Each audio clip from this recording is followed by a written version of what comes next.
वैदिकी अमृत ध्यान साधना प्रभात सत्संग में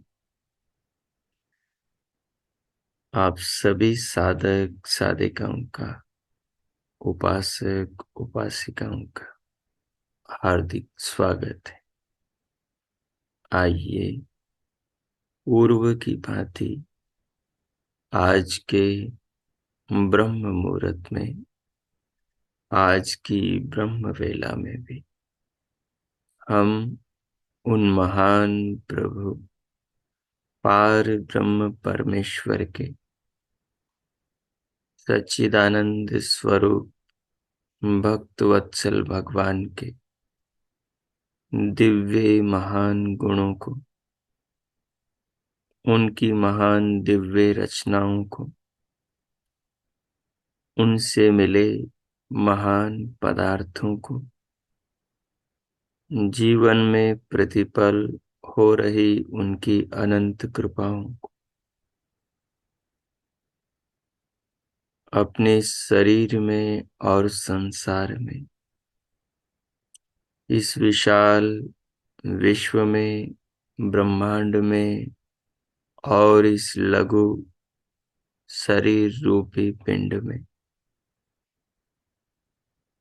देखने का, जानने का, समझने का, अनुभव करने का प्रयास करें। भक्त को भगवान से, आत्मा को परमात्मा से, साधक को उसके साध्य से, उपासक को उसके उपास्य से जोड़ने वाला जो सूत्र है, जो माध्यम है, वह संसार,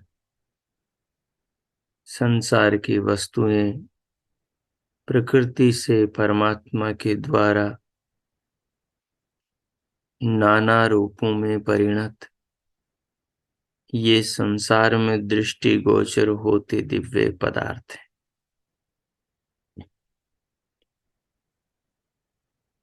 जिनके अंतर्गत हम सबके शरीर आते हैं। ये विशाल विश्व के नाना पदार्थ आते हैं। इन्हीं पदार्थों को चिंतन में लाकर, इनके कारण, इनके कार्यों को देखकर और निर्माता की दिव्य ज्ञान, विज्ञान और सामर्थ्य की उत्कृष्टता को देखकर सहज ही चिंतनशील मानव में ध्यानस्थ होकर इन पर विचार करने वाले साधक साधिका में दिव्य ज्ञान का प्रस्फुटन दिव्य अनुभूतियों का उद्भव होने लगता है और जिसके परिणाम स्वरूप उस महान दिव्य देव से मानव की चेतना का परिचय नाना प्रकार से होने लगता है। तभी साधक कह उठता है कि प्रभुवर, आप दूर नहीं मेरे पास हो, आप बाहर नहीं मेरे भीतर भी हो।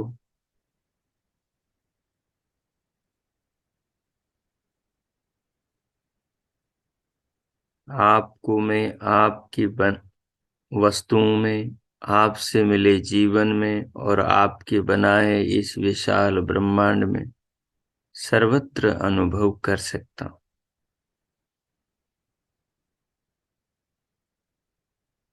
आकाश को हर व्यक्ति अनुभव करता है, पृथ्वी को हर व्यक्ति अनुभव करता है।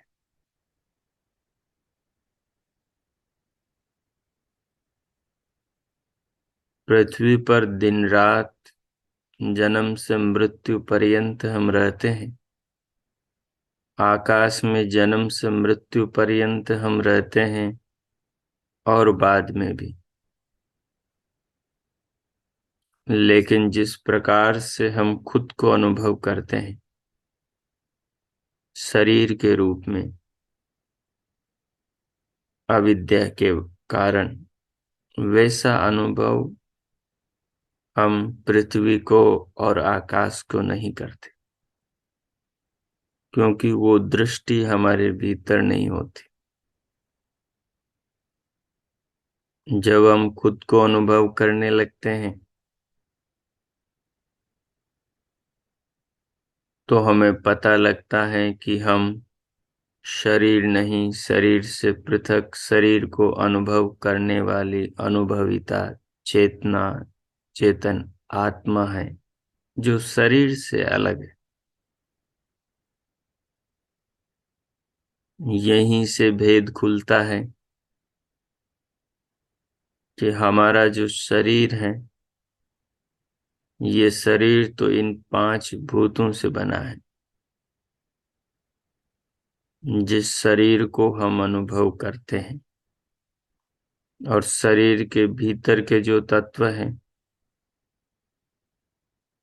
जो स्थूल और पांच भौतिक हैं, जो शरीर के ही भाग हैं, वो भी इन्हीं पंचभूतों से बने हैं।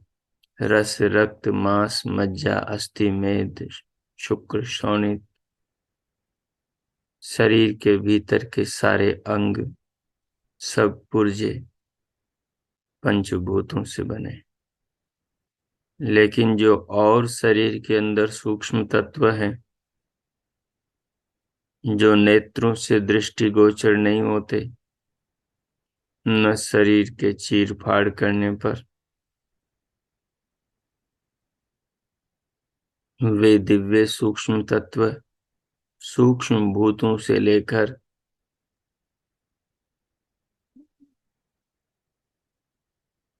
शब्द, स्पर्श, रूप, रस और गंध, ये सूक्ष्म भूत है। इन सूक्ष्म भूतों से लेकर इनके कारण अहंकार, जिससे ज्ञानेंद्रियां, कर्म इंद्रियां, उभय इंद्रिय मन और 5 सूक्ष्म भूत तन्मात्राएं बनती, वो अहंकार और उससे भी सूक्ष्म प्रकृति के सत्व, रज, तम परमाणु से बनने वाला महतत्व, जिसके अत्यंत सात्विक अंश से मनुष्य का चित्त बनता है, जिसमें उसके सारे संस्कार रहते हैं। उसी के राजसिक अंश से और सात्विक प्रधान राजसिक अंश से बुद्धि तत्व बनता है, जिससे मनुष्य निर्णय करता है। और उसी महतत्व के सात्विक तामसिक अंश से, सात्विक राजसिक और तामसिक अधिकता वाले अंश से अहंकार बनता है। तो महतत्व से लेकर पंच सूक्ष्म भूतों तक के पदार्थों से मनुष्य के स्थूल शरीर के भीतर काम करने वाले, नहीं दिखाई देने वाले सूक्ष्म पदार्थ बनते हैं, जिनके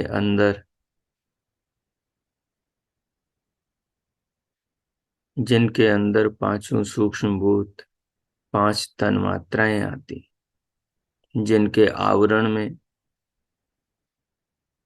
जिनके कटोरे में, जिनके छिलके में बाकी अंतःकरण रहता है। जैसे एक फल का ऊपर का छिलका होता है, उस छिलके के अंदर उसके बीज होते हैं। जैसे अनार का एक फल है, उस फल में उसके बीज है। इसी प्रकार जो सबसे बाहर का जो खोल है, वो खोल तो मानो पंचभूतों का है। उसके भीतर का जो गूदा है, जिसमें सूक्ष्म बीज है, वो गूदा मानो सूक्ष्म भूतों का है, जो दिव्य है, जिनके अंदर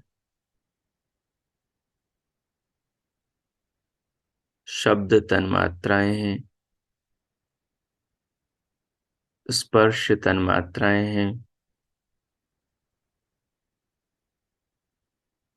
रूप तन्मात्राएं हैं, रस तन्मात्राएं हैं और गंध तन्मात्राएं।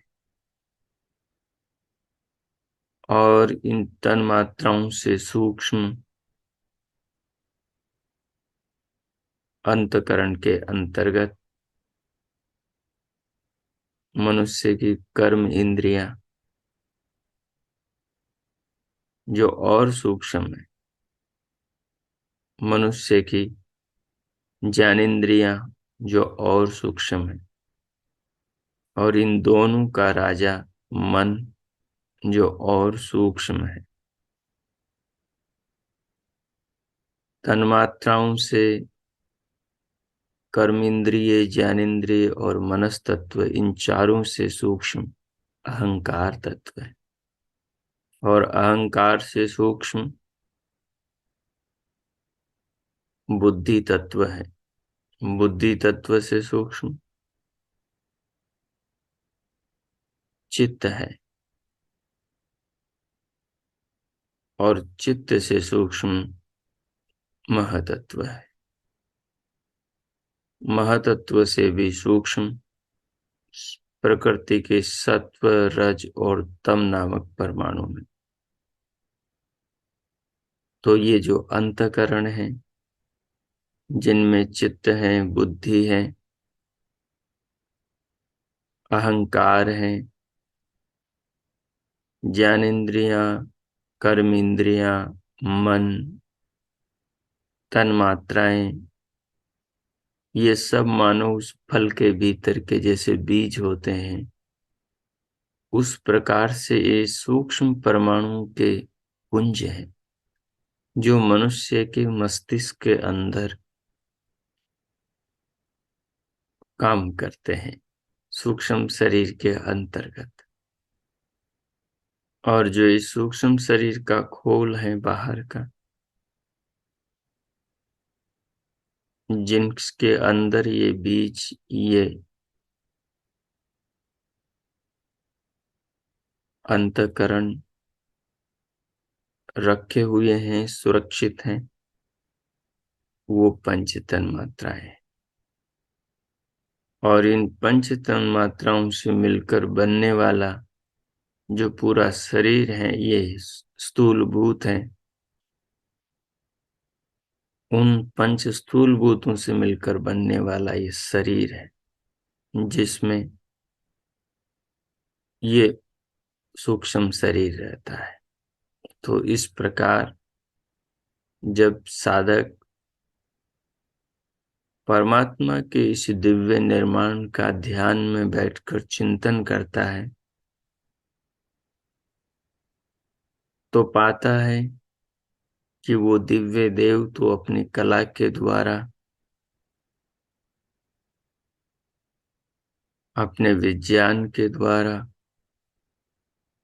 और अपनी कृपाओं में स्नेह बरसाता हुआ सब जीवों को, पुत्र पुत्रियों को अपनी करुणा बांटता हुआ सदैव आत्मा के साथ उसके हृदय में, उसकी देह में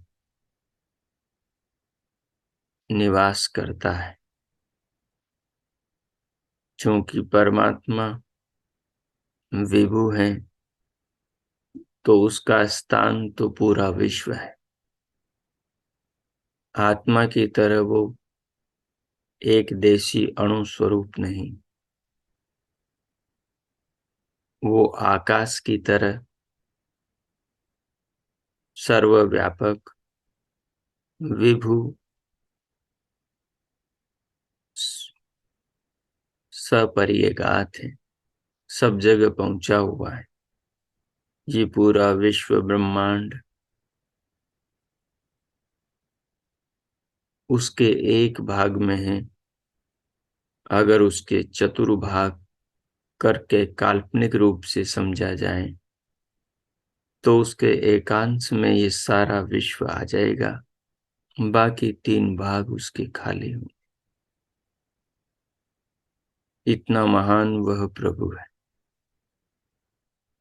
उस महान प्रभु से विद्वान, साधक, उपासक, उपासिका, साधिका केवल चिंतन के द्वारा अपनी चेतना को उस विश्व चेतना से, अपनी आत्मा को उस परमात्मा से जोड़कर उसकी सत्ता को, उसकी कृपा, उसके प्रेम को, उसके वात्सल्य को अपने जीवन में प्रतिपल अनुभव कर सकते हैं। अनुभव करते हुए उसके प्रति अपने हृदय में कृतज्ञता लाकर, श्रद्धा लाकर उस विधाता का अनुभव कर सकते हैं और उसका धन्यवाद कर सकते हैं। सो आइए, हम बड़े सौभाग्यशाली हैं, हम बड़े बड़भागी हैं कि ब्रह्म वेला में, दिन के अत्यंत पावन काल में, ब्रह्म मुहूर्त में उस महान प्रभु, विश्व पिता, विश्व माँ, जगदाधिपति जगदीश्वर का ध्यान कर रहे हैं। जिस किसी आसन पर आलती पालथी में या किसी पद्मासन, सिद्धासन, स्वस्तिक आसन में आप बैठे हैं, उसे व्यवस्थित कर लें। कमर, पीठ और गर्दन को सीधा कर लें। दोनों हथेलियों को गोद में रखें। नेत्र बंद ही रहेंगे। सिर से पांव तक के पूरे शरीर को अनुभव करें।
शरीर को अनुभव करते हुए, सिर से पांव तक की देह को अनुभव करते हुए, बाहर से भीतर आने वाली श्वास को, प्राणों को लंबा गहरा लयबद्ध करें और उन्हें अनुभव करें।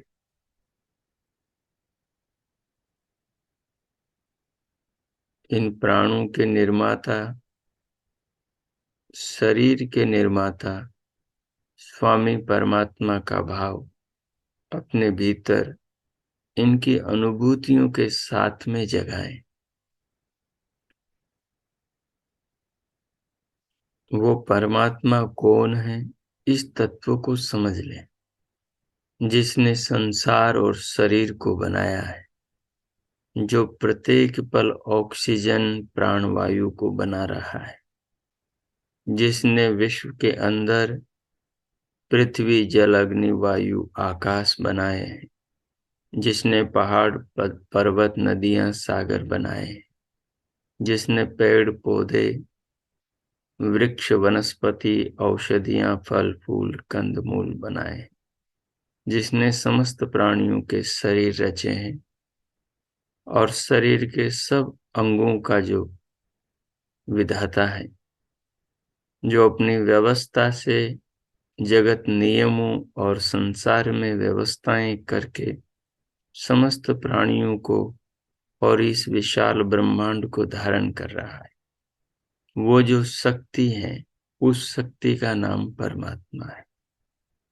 इस श्वास को बनाने वाली शक्ति का नाम ईश्वर है। इस शरीर को बनाने वाली शक्ति का नाम ईश्वर है। इस सारे विश्व को धारण करने वाली शक्ति का नाम ईश्वर है। इस अनंत आकाश में निराधार बिना आधार के इस पृथ्वी को धारण करने वाली उस अदृश्यमान शक्ति का नाम ईश्वर है।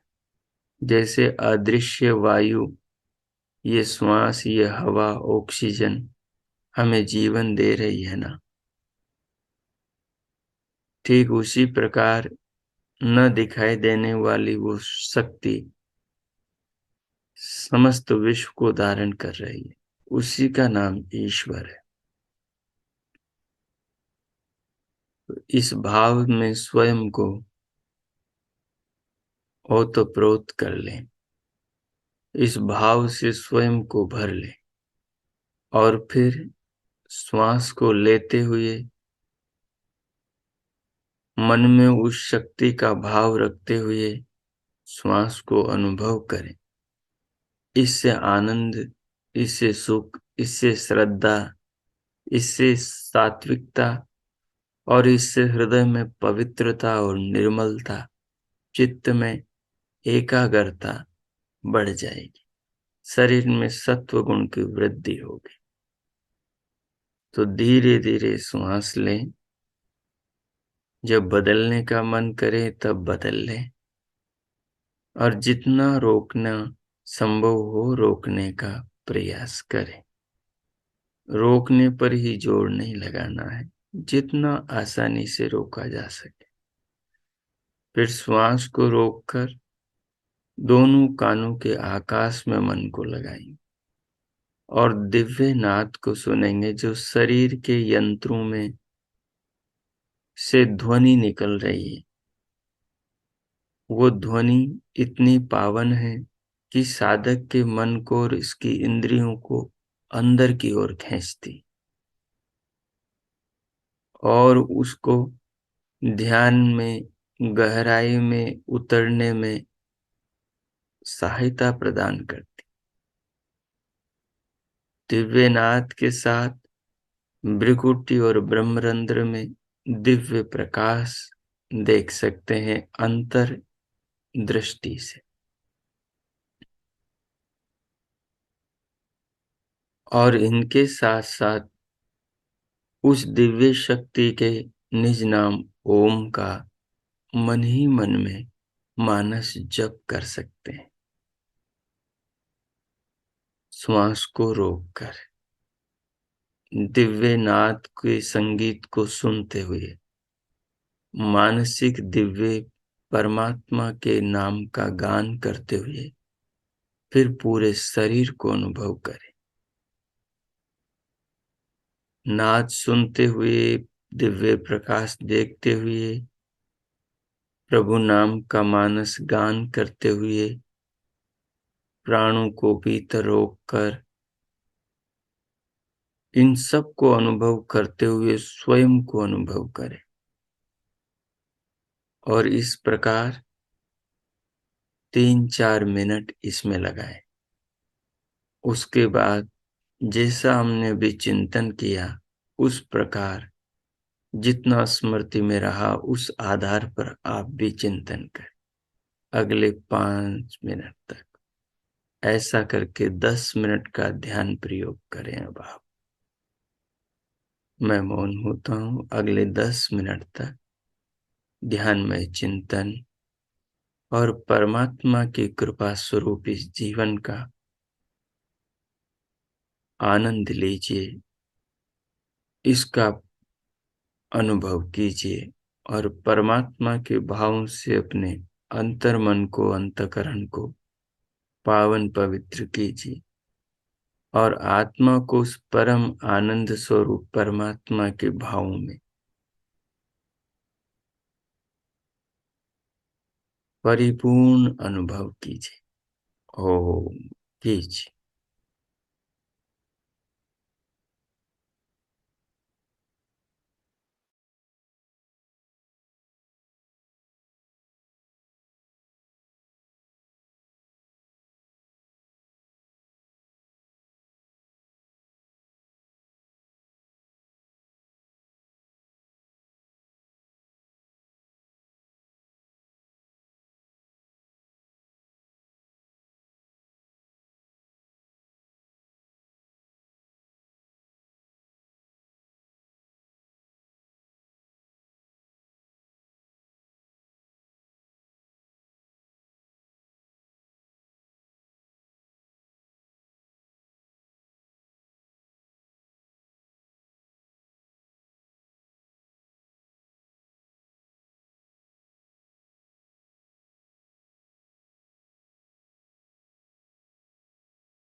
हो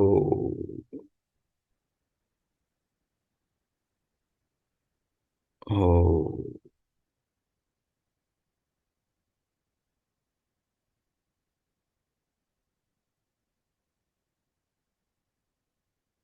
इस प्रकार प्रभु का ध्यान, आत्मा का चिंतन, प्रभु कृपाओं का अनुभव करते हुए जीवन को समझते हुए जीवन के विविधाकार रूपों पर, आयामों पर विचार करते हुए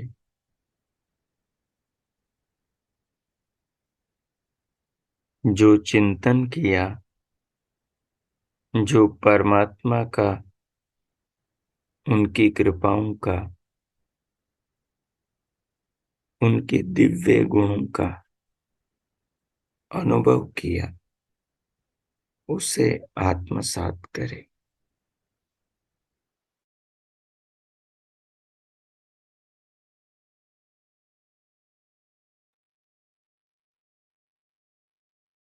उसे आत्मसात करें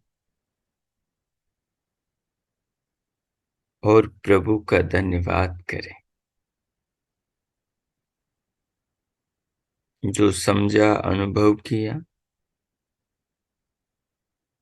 उसके अनुरूप जीवन को बनाने के लिए संकल्प करें। अपने ध्यान को अपने जीवन व्यवहार में ले आने के लिए मन बनाए और प्रभु का धन्यवाद करें। भगवान का धन्यवाद करते हुए, उनके प्रति अपनी कृतज्ञता अर्पण करते हुए, फिर भीतर से स्वयं को बाहर स्क्रीन पर लाएं। दोनों हथेलियों का घर्षण करते हुए मुखमंडल का स्पर्श करें। फिर उंगलियों के मध्य से पलकें खोलते हुए बाहर स्क्रीन पर देखें।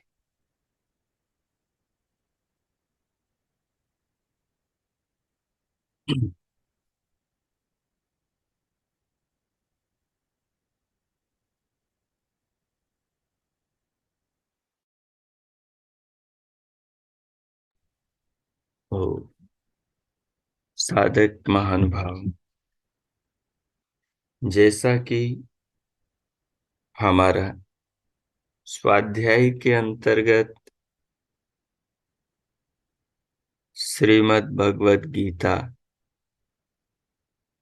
का अध्ययन चल रहा है और उस अध्ययन में हमारा द्वितीय अध्याय का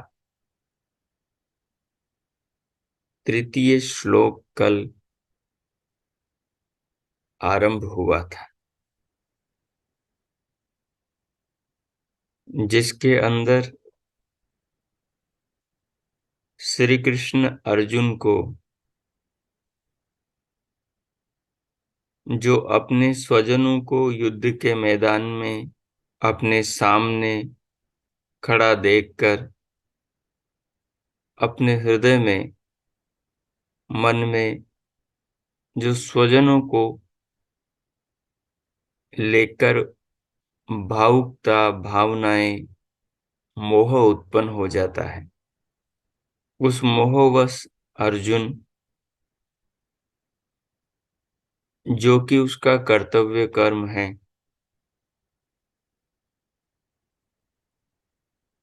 धर्म युद्ध करना, अर्थात जिन बुराइयों के पक्ष में उसके स्वजन खड़े हुए हैं, पितामह भीष्म, आचार्य द्रोण, कृपाचार्य और अन्य राजा, दुर्योधन, दुर्योधन के सारे भाई, दुशासन आदि सब खड़े हुए हैं। उन सबको अपनेपन की दृष्टि से देखकर अर्जुन के मन में जो न लड़ने का भाव पैदा होता है, उस मोह कायरता रूपी भाव के लिए श्री कृष्ण अर्जुन को कहते हैं कि ये असमय तुम्हारे अंदर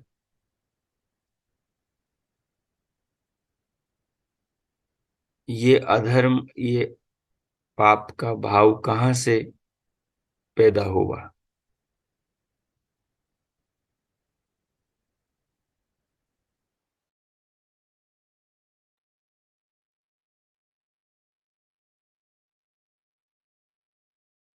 दूसरे श्लोक के अंदर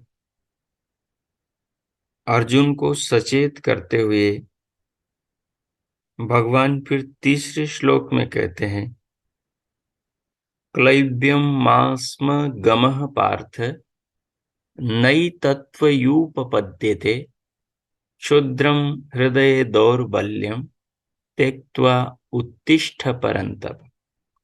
ललकार कर श्री कृष्ण अर्जुन को सावधान करते हुए कहते हैं कि हे पृथानंदन, हे पार्थ, अर्जुन, क्लैब्यम, इस नपुंसकता के भाव को, न लड़ने, न युद्ध करने, न इन बुराइयों को मिटाने के भाव को मत प्राप्त हो, मास्म, मत प्राप्त हो, क्योंकि ये भाव न तो तुझे स्वर्ग की प्राप्ति कराने वाला है, न तेरा संसार में यश बढ़ाने वाला है। जिन्हें तू स्वजन कह रहा है, जिन्हें तू अपना कह रहा है, यदि वो तेरे अपने होते तो कम से कम तेरा हक तो तुझे दे देते, लेकिन तेरा हक देना तो दूर रहा।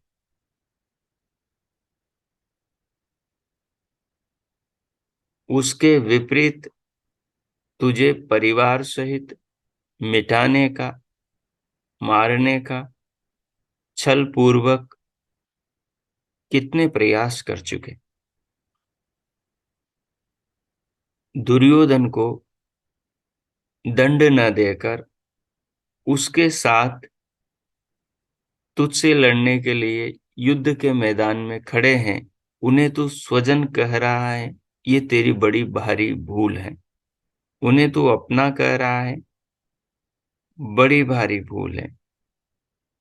तेरे वो अपने शरीर के नाते हो सकते हैं, लेकिन धर्म के नाते, न्याय के नाते, संसार के कल्याण के नाते वो धर्म के पक्ष में तेरे साथ तो नहीं है, वो अन्याय अधर्म का पक्ष लिए हुए हैं। इसलिए उनमें तू मोहित मत हो। श्री कृष्ण कह रहे हैं इसलिए अर्जुन से, गमः त्वयि एतत् न उपपद्यते, हे पार्थ, इसलिए तुम्हारे यह विचार, तुम्हारी ये भावनाएं, तुम्हारा यह मोह न लड़ने का जो कायरता वाला जो भाव है, ये उचित नहीं है इस समय। क्यों उचित नहीं है? क्योंकि तू परम तप है, क्योंकि तेरे अंदर वो सामर्थ्य है जो अधर्म को, अन्याय को, उसके पक्ष में खड़े होने वालों को पराजित कर सकता है। इसलिए तुझे इस हृदय की कायरता को, दौर्बल्यता को, दुर्बलता को, भावना की इस दुर्बलता को त्याग करके युद्ध के लिए खड़ा हो जाना चाहिए। क्लैब्यम मां स्म गमः, कायरता के कारण युद्ध करने में अधर्म और युद्ध न करने में धर्म जो अर्जुन मान रहा है, उसके लिए श्री कृष्ण कह रहे हैं कि ये तेरा भाव गलत है। क्यों गलत है? क्योंकि जो लोग बुराई के पक्ष में खड़े हैं, उन लोगों के अंदर तू धर्म को देख रहा है, युद्ध न करने को धर्म समझ रहा है। और युद्ध करने को, जो बुराई का पक्ष लेकर बुराई के साथ में दुर्योधन जो अधर्म अनीति के रास्ते पर चल पड़ा है, जो न अपना भला न संसार का भला देख रहा है, उस ऐसे पागल योद्धा के प्रति तेरे मन में आदर प्रेम का इस समय पैदा पैदा हो जाना, या उसके साथ में जो खड़े हुए स्वजन हैं उनके प्रति तेरे मन में मोह पैदा होना, उनको न मारने की इच्छा होना, ये नपुंसकता है। इसलिए इस नपुंसकता को त्याग और युद्ध करने के लिए खड़ा हो जाए। श्री कृष्ण इस प्रकार से अर्जुन को युद्ध के लिए तैयार करते हैं। अर्जुन इसके बाद में फिर बोलता है, अर्जुन उवाच कथम भीष्मम् अहम सख्ये द्रोणश्च मधुसूदन इषुभिः प्रतियोत्स्यामि पूजार्हावरिसूदन। फिर अर्जुन कहता है कि हे मधुसूदन, मधु नामक राक्षस को मारने वाले श्री कृष्ण होने से उनका नाम मधुसूदन पड़ा। तो हे मधुसूदन, अहम कथम भीष्मं च द्रोणं च संख्ये युषुभि प्रतियोत्स्यामि पूजा पूजार्हौ, कि मैं कैसे पितामह भीष्म को और आचार्य द्रोण को संख्य युद्ध में बाणों से हनन करूं, मारूं। पूजार्हौ, वो तो मेरे पूजनीय हैं, उनकी तो मुझे पूजा करनी चाहिए, उनको मैं कैसे मारूं? पितामह भीष्म मेरे दादा हैं, उन्होंने तो बचपन में मुझे खिलाया है। आचार्य द्रोण मेरे गुरु हैं, उन्होंने मुझे सारा ज्ञान दीक्षा दी है। वो अपने पुत्र अश्वत्थामा से भी बढ़कर मुझे मानते थे, मेरे प्रति स्नेह रखते थे। इन लोगों को मैं युद्ध में कैसे मारूं जो मेरे पूजनीय है? ऐसा अर्जुन कह के फिर दूसरा श्लोक में और अपनी उलझन को बताता है कि ऐसा करने से क्या परिणाम आएगा। तो अर्जुन कहता है, गुरून् हत्वा हि महानुभावान्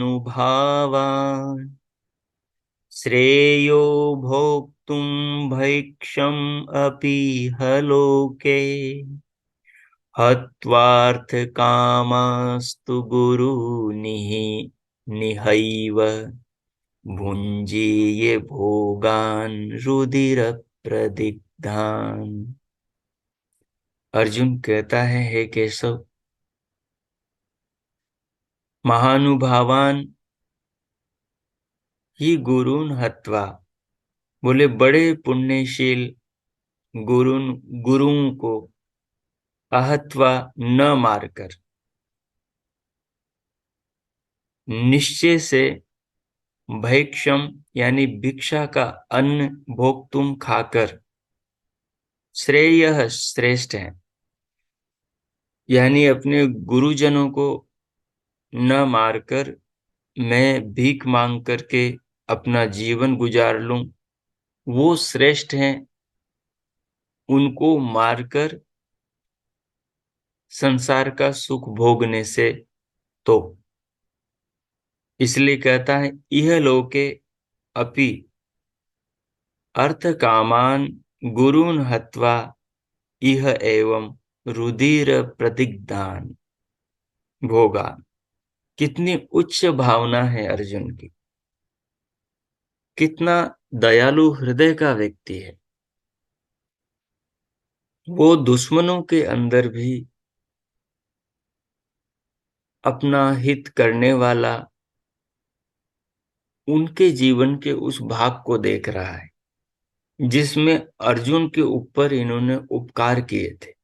आज भले वो शत्रु के साथ में मिलकर लड़ने के लिए युद्ध में खड़े हैं, लेकिन जब अर्जुन को जो इन महानुभावों से मिला, आचार्य द्रोणाचार्य से और पितामह भीष्म आदि से, कृपाचार्य आदि से, तो उसके प्रति वो आज भी कृतज्ञ है। ये जो कल तक उस पर उपकार करने वाले स्वजन हैं, आज शत्रु बनकर सामने खड़े हैं। वो इस बात को समझ नहीं पा रहा। वो उलझा हुआ है बुरी तरह अपने आप में। वृत्ति सारूप्य में तरत्र, मनुष्य के मन में जिस समय जो विचार चल रहे हो वो उन्हीं भावनाओं में होता है। अर्जुन के दिमाग में यही चल रहा है, मैं इन्हें कैसे मारूं, जिन्होंने मेरे को लिखाया पढ़ाया बड़ा किया अपनी गोद में, मैं इनको कैसे मारूं। इनको मारने की बजाय तो मैं दुनिया में भीख मांग करके जीवन बसर कर लूंगा, वो ज्यादा अच्छा है। तो इसलिए कहता है, यह लोक के, इस लोक में भी अर्थ कामान, अर्थ तथा काम के देने वाले गुरुओं को अथवा मारकर, यह एवं यही इस प्रकार रुधिर प्रतिग्धान, रुधिर से सिंचन किए हुए भोगों को भोगूंगा। यदि मैं अपने स्वजनों को मार करके संसार का सुख, धरती पर राज्य प्राप्त करता हूं, तो उस राज्य से मिलने वाला जो सुख है वो सुख ऐसा ही होगा जैसे मैंने अपने स्वजनों को मार करके इनके रुधिर से, इनके खून से सींचे हुए सुखों को प्राप्त किया है। क्योंकि जो भी सुख मिलेगा वो इनका खून बहा करके मुझे मिलेगा, इसलिए मैं नहीं लड़ूंगा।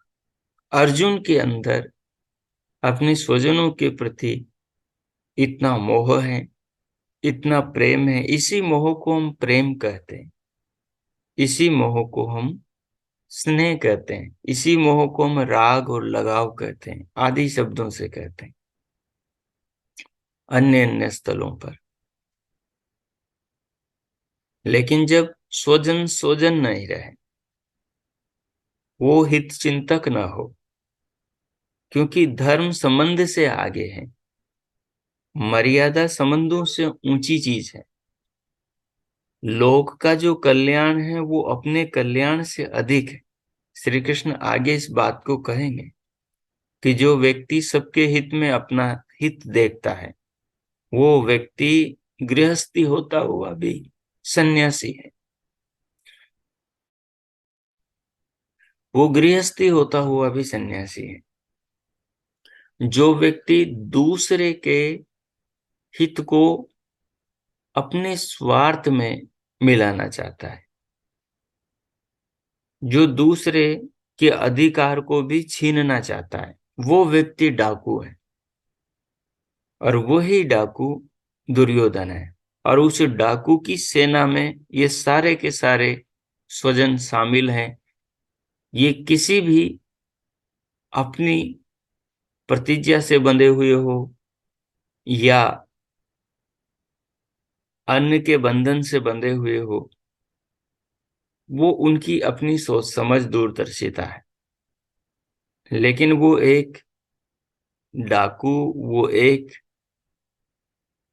अधर्मी की फौज में खड़े हुए हैं, इसलिए वो अच्छे होते हुए भी गलत है। फिर आगे अर्जुन कहता है, न चैतद्विद्मः कतरन्नो गरीयो यद्वा जयेम यदि वा नो जयेयुः यानेव हत्वा न जिजीविषामस्तेव स्थिता प्रमुखे धार्तराष्ट्राः। अर्जुन कह रहा है, न च एतत् विद्म कतरत् नो गरीयो यद्वा जयेम यदि वा नो जयेयुः यानेव हत्वा न जिजीविषे विषाम ते अवस्थिता प्रमुखे धार्तराष्ट्र। न च एतद् विद्म, हम यह भी नहीं जानते, न च एतद् विद्म, हम यह भी नहीं जानते, कतरत कौन सी बात, न हमारे लिए, गरी यह श्रेष्ठ है, न हम जयेम जीतेंगे, यदि वा अथवा यह जयेयु, हम ये नहीं जानते कि हमारे लिए क्या श्रेष्ठ है। जब मोह में ग्रसित होता है तो आदमी का विवेक चला जाता है, उसको उचित अनुचित की समझ नहीं होती, वो किम कर्तव्य विमूढ़ हो जाता है। वो न अपनी हानि लाभ को देख पाता, न वो समाज की हानि लाभ को, वो आगे आने वाली पीढ़ियों के भले के बारे में सोच पाता। अर्जुन की वही मनोदशा है। उसी मनोदशा से ग्रसित होकर वो कह रहा है कि न च एतद् विद्म, बोले हम तो यह भी नहीं जानते कि कतरत कौन सी बात न गरीयसी हमारे लिए श्रेष्ठ है। न जयेम यदि वा जयेयु, और हम जीतेंगे या वो जीतेंगे, इसका भी अभी कोई निश्चय नहीं है। यान एव हत्वा जिजीविषामः, जिनको मारकर हम जीने की इच्छा न नहीं करते, ते वे धार्तराष्ट्राः, धृतराष्ट्र के पुत्र, प्रमुखे अवस्थिता, सन्मुख हमारे सामने लड़ने के लिए खड़े हुए हैं। आप दोनों पक्षों पर विचार कर सकते हैं। मनुष्य के जीवन में ऐसी घटनाएं कई बार आती, जब ये स्थिति पैदा होती कि हम लड़ना नहीं चाहते। क्यों नहीं लड़ना चाहते? क्योंकि सामने वाले हमारे स्वजन हैं, हमारे अपने हैं, उनके कभी न कभी के हम पर उपकार है। लेकिन वही स्वजन आज शत्रु बन गए हैं, और वो शत्रु अधर्म पूर्वक बने हैं। उसके बाद में भी लड़ने की इच्छा, उसके बाद में भी अपने आप को उन शत्रुओं से बचाने की इच्छा करना पाप नहीं है। और न बचाने की इच्छा करना कि वो मार रहे हैं, वो लूट रहे हैं, वो नुकसान पहुंचा रहे हैं, वो मन चाहे छल कपट कर रहे हैं, और उस छल कपट में फंस जाना, ये अधर्म, ये अपने साथ में अन्याय है, ये अपनों के साथ में अन्याय है। और ये धार्मिक व्यक्ति जो धर्म के कारण, अच्छे स्वभाव के कारण भविष्य में समाज का भला कर सकता है, उस समाज के प्रति अन्याय है। जो राजा है, राजा का जीवन व्यक्तिगत नहीं होता। यही बात यहाँ पर फंसी हुई है। कृष्ण कह रहे हैं कि तुम्हारा युद्ध करना तुम्हारे लिए जरूरी नहीं है, तुम राजा हो इसलिए संसार के लिए जरूरी। ये जो तुम्हारे सामने जो चाचा ताऊ तुम्हारे संबंधी हैं, इन्हें केवल संबंध की दृष्टि से मत देख, इसे इस दृष्टि से देख कि ये संसार के शत्रु हैं।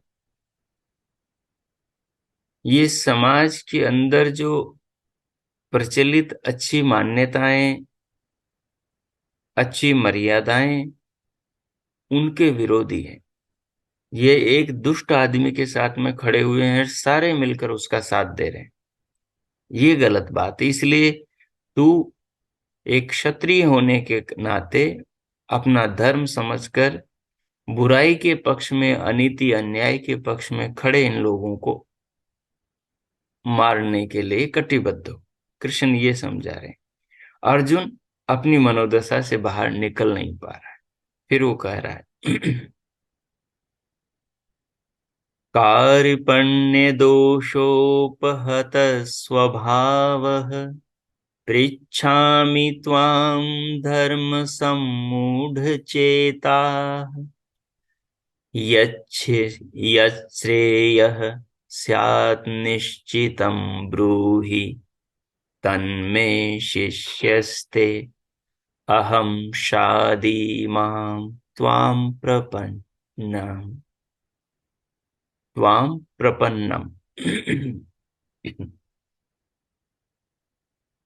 आप देख रहे हैं कि धीरे धीरे अर्जुन श्री कृष्ण की ओर लौट रहा है।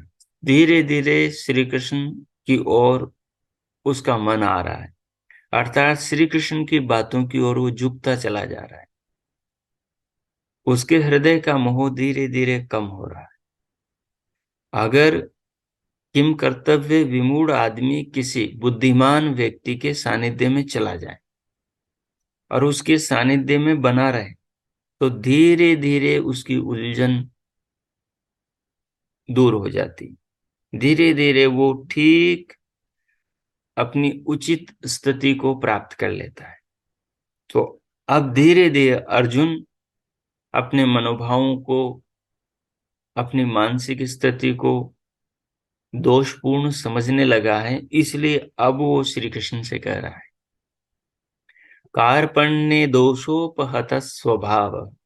कृपणता रूप जो दोष उससे अपहत, तिरस्कृत हुआ है स्वभाव जिसका, ऐसा मैं त्वाम तुमको पृच्छामि पूछता हूं।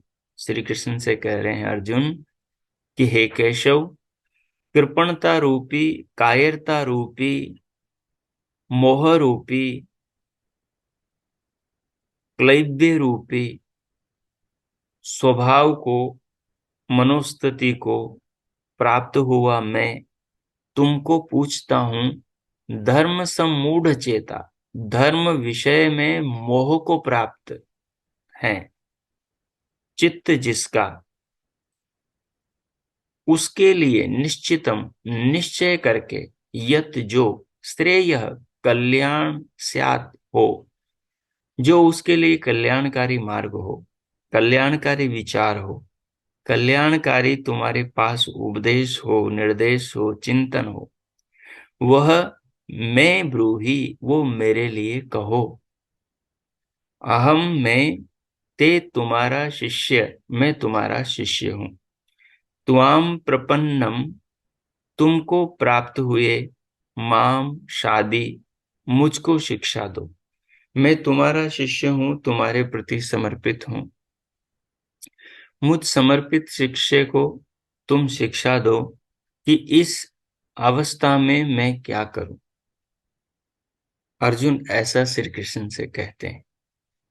और ऐसा कहने के बाद फिर कहते हैं नहीं प्रपश्यामि ममापनुद्यादेच्छोकम उच्छ्रोषणम इंद्रियाणाम अवाप्य भूमौ असपत्नम वृद्धम राज्यम सुराणामपि चाधिपत्यम नहि प्रपश्यामि मम अपनुद्यात् शोकम उच्छोषणम इंद्रियाणाम अवाप्य भूमौ असपत्नम रिद्धम राज्यम शूराणाम अपि च आधिपत्यम। ये कुछ श्लोक, इनका थोड़ा गायन जटिल है। अलग अलग छंद में है। नहि प्रपश्यामि ममापनुद्याद्य शोकम् उत्शोषणम् इन्द्रियाणाम् अवाप्य भूमौ असपत्नं वृद्धं राज्यं सुराणामपि चाधिपत्यम्। करें न प्रपश्यामि, मैं ऐसी कोई वस्तु नहीं देखता, यत जो मम शोकम, मेरे शोक को, मेरी इस दीन अवस्था को, मेरी इस मानस स्थिति को अपनुद्यात, दूर करे। वह शोक कैसा है? जो उत्शोषणम इंद्रियाणाम, जो मेरी इंद्रियों को सुखा रहा है। असपत्नम रिद्धम राज्यम, जिसके सदृश कोई अन्य न हो, ऐसे राज्य को भूमौ, पृथ्वी में अवाप्य प्राप्त होकर शुराणाम च आधिपत्यम, फिर वह राज्य कैसा हो जिसमें देवताओं का भी आधिपत्य हो, अर्थात देवताओं का स्वामी बन जाना जिस राज्य में हो, ऐसे राज्य को प्राप्त होकर भी शोक की निवृत्ति किस प्रकार नहीं देखता, किसी प्रकार नहीं। मतलब मैं इन सब लोगों से लड़कर, इनको मारकर जो मुझे सुख प्राप्त होगा, उस सुख को शोक रहित में नहीं देखता कि मैं सुख पूर्वक उस सुख को भोग सकूंगा, अच्छे मन से, अच्छे भावों से, दीनता से रहित होकर, पाप भाव से मुक्त होकर। इतनी सब बातें अर्जुन ने बोली, और ये सब बोलने के बाद वो चुप हो गया। उसके बाद में फिर संजय ने पूर्व के सारा वृतांत धृतराष्ट्र को सुनाया, और उसके बाद में फिर श्री कृष्ण का उपदेश आगे प्रारंभ होगा। उसको हम कल से पढ़ेंगे। आज का पाठ इतना ही रखें। अब तक जो आपने समझा है, वो सारी बातें कुल मिलाकर अर्जुन के मोह के आसपास ही घूम रही हैं। अर्जुन का पूरा विलाप केवल इसी केंद्र पे है कि जिन्होंने उसे पाल पोस के बड़ा किया है, उसे शिक्षा दीक्षा दी है, जिन्होंने उसे लड़ना सिखाया, समाज में जीना सिखाया, समाज में जीने लायक बनाया, उन अपने स्वजनों के साथ वो युद्ध कैसे करें, उन पर वो शस्त्र, बाण, तीर, हथियार कैसे उठाएं। भले ही उन्होंने उसके साथ अन्याय किया है, लेकिन फिर भी वो है तो उसके स्वजन ही। इस नाते वो कैसे उनके साथ ऐसा कर सकता है? और यदि वो किसी प्रकार ऐसा कर भी दे और वो उन सबको मार दे, मारने के बाद जो उसको संसार में राज्य मिलेगा, भूमि पर जो पद मिलेगा, राजा बनने का सौभाग्य मिलेगा, उसको पाकर भी क्या वो जीवन में सुखपूर्वक जी सकेगा? उन लोगों का रक्त बहाकर जो उसे राज्य मिलेगा। तो यहाँ वो टोटली, पूर्ण रूप से केवल युद्ध को व्यक्तिगत समझ रहा है। इस लड़ाई को वो यहाँ केवल अपनी व्यक्तिगत लड़ाई समझ रहा है, और इसे व्यक्तिगत लड़ाई समझने के कारण वो युद्ध से पलायन करने की सोच रहा है। ये महानुभाव एक बहुत बड़ी बात है। जब हम अपने जीवन के अच्छाई की ओर बढ़ते कदमों को, या यूं कहें बुराई से लड़ने के प्रयास को जब व्यक्तिगत देखते हैं, तो वहां पर हम हथियार कई बार डाल देते हैं। और कृष्ण बार बार उसे ये समझा रहे हैं कि ये युद्ध तेरा नहीं है, ये युद्ध तेरी व्यक्तिगत चीज नहीं है, ये युद्ध धर्म का युद्ध है। ये युद्ध अन्याय की ओर बढ़ने वाली शक्तियों से लड़ने का युद्ध है। ये युद्ध वैदिक मान्यताओं के विरुद्ध आचरण करने वाले दुष्ट दुर्योधन को दंड देने और संसार को ये बताने का युद्ध है कि बुराई के विरुद्ध अच्छाई हमेशा लड़ने के लिए तैयार रहती है और बुराई पर हमेशा अच्छाई की विजय होती है। आज हम बहुत सारे लोग ये सोचते हैं, जो माँ बाप हैं वो अपने बच्चे को फौज में नहीं भेजेंगे, वो व्यक्तिगत मोह देखते हैं वहां। वो सारे राष्ट्र की रक्षा करेगा ये नहीं देखेंगे। जिनके पास में अपार धन दौलत है, कोई कमी नहीं, वो अपने बच्चों को नौकरी भी नहीं लगाएंगे।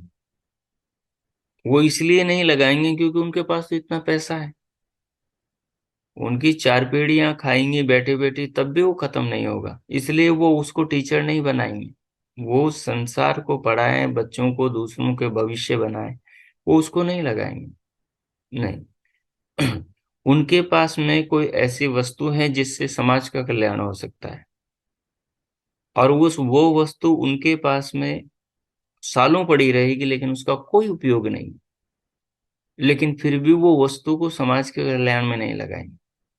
इसको कहते हैं मोह, व्यक्तिगत लाभ, व्यक्तिगत मोह की उलझन में उलझे रहना। जैसे एक व्यक्ति है, यदि वो अपने स्वजनों से दूर रहकर समाज का बहुत बड़ा काम कर रहा है, उदाहरण के तौर पर हम अपने प्रधानमंत्री मोदी जी को ले सकते हैं, ठीक है। उन्होंने अपने व्यक्तिगत स्वार्थ त्याग दिए, उनकी जो स्वजन थे उन्होंने भी व्यक्तिगत स्वार्थ त्यागे। उनकी माँ जब भी वो मिलने जाते थे तो उनसे यही कहती थी कि तू अपना ध्यान रख और तेरी जो जिम्मेदारियां हैं राष्ट्र के प्रति, देश के प्रति, संस्कृति के प्रति, उनको पूरी तरह निभा। और वो अपनी माँ से कहते थे कि तुम अपने स्वास्थ्य का ध्यान रखो। तो बात यहाँ क्या है कि एक तो राष्ट्र को ध्यान में रखकर उसके लिए लड़ना अपना कर्तव्य, वो धर्म है। अर्जुन को यही बात समझ में नहीं आ रही कि ये युद्ध वो अपने लिए लड़ रहा है या ये युद्ध वो पूरे भारत के लिए लड़ रहा है, आने वाली पीढ़ियों के लिए लड़ रहा है। अगर वो नहीं लड़ता तो पता नहीं, शायद इससे भी भयंकर और परिणाम हो सकते थे।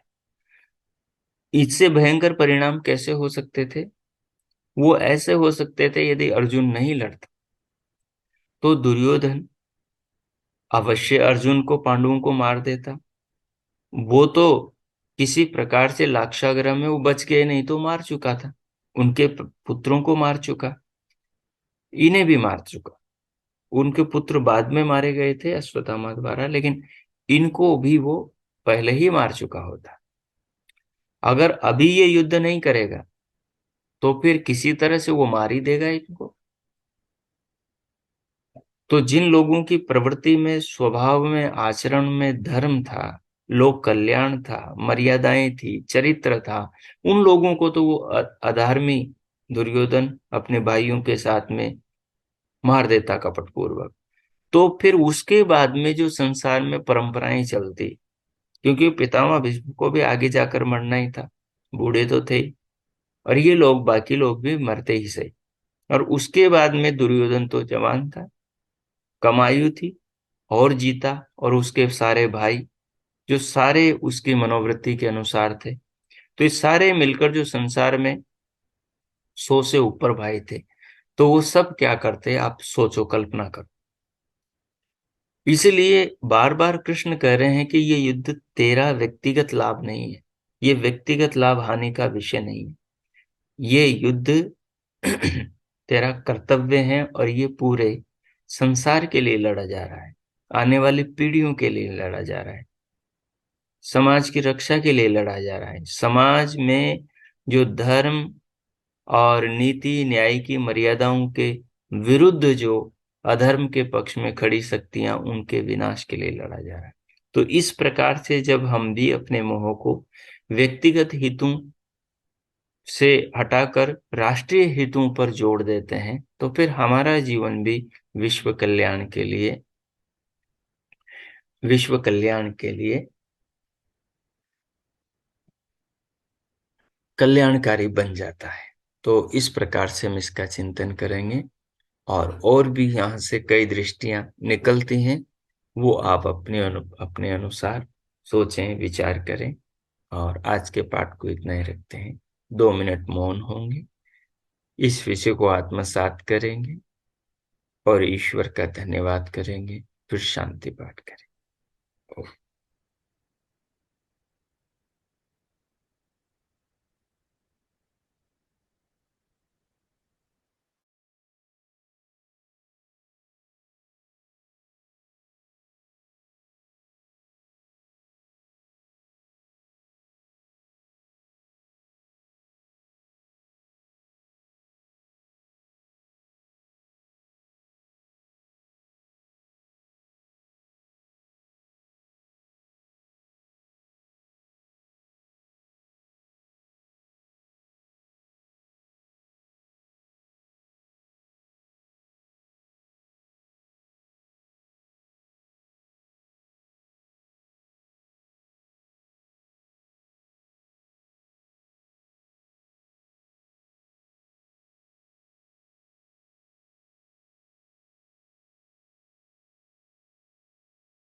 ओ, अब शांति पाठ करेंगे। ओ,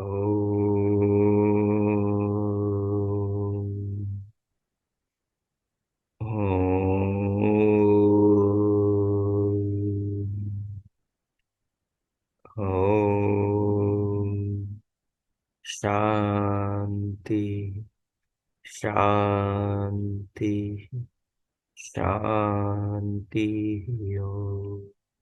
ओ, आज का आप सबका दिन शुभ हो, मंगलमय हो। प्रभु से सबके लिए बहुत बहुत मंगल कामनाएं, शुभकामनाएं। इति ओम।